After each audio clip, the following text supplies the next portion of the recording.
Ana Ćurčić, bivša nevenčana supruga zadrugara Zvezdana Slavnića, sinoć je imala žestok okršaj u kome je on iz sve snage pred njom zalupio dvoje vrata i krenuo da je prati po imanju, što ju je uplašilo do te mere da je tražila zaštitu obezbeđenja.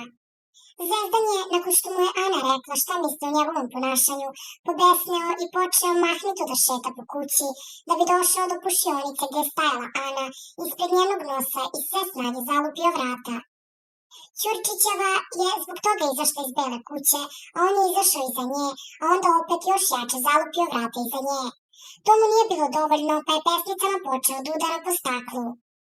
Ana došla do kapije i pozvala obezbeđenja da stane uz nju, pa su nastavili svađu u dvorištu. To si radio godinama kod kuće, vikala je Ana, a on je nastavio da provocira. Hajde, degradiraj me. Ana mu je rekla da ga neće degradirati, nego uništiti. Pa je on nastavio sa vređanjem. Možeš da mi popušiš ušla si klošarko, prodala si se da bi mene izbacila. Neka se vidi stvarno šta si, nisi žrtva, ušla si zbog para, urlao je Zvezdan, a Ana mu je odmah odgovorila.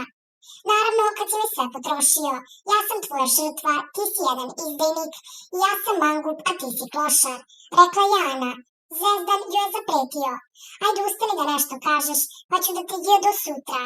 Zadrugari su bili u šoku zbog scene koju su prisustvovali, a Ana je u prolazu dobacila. Ovo je normalna scena, to si ti, rekla je Ana koja se nešto kasnije rasplakala.